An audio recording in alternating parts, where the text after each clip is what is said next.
Mga kapuso, liwat nga gindoso ni Minority Councilor Sheen Marie Mabilog ang ordinansa nga tuyo panubuan sang 80% ang 300% nga saka sa real property tax sa syudad. Nagapati si Mabilog nga ang subong nga saka sa RPT ang tuman kabugat para sa mga pumuluyo kag business owners. Hindi man mahangpan ni Mabilog kun nga hindi maaprobahan para sa second reading ang gindoso sini nga ordinansa. Ginhatagan sang tsansa sa majority si Mabilog sa pagpatpat sa mga punto sini. Apang matapos ang madugay nga diskusyon, wala na kumbinsi ang mayoriya bangod wala kuno sang mabakod nga basihan si Mabilog sa iya argumento. Sa ulihi, liwat nga ginbasura sa first reading ang ordinansa sang konsehal.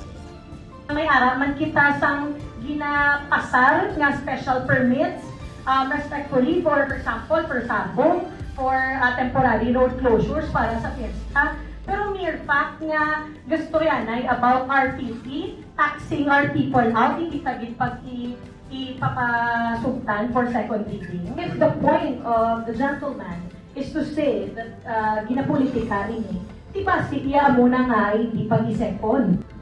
Because your statement is a presumption of malice that we are not willing to listen to you.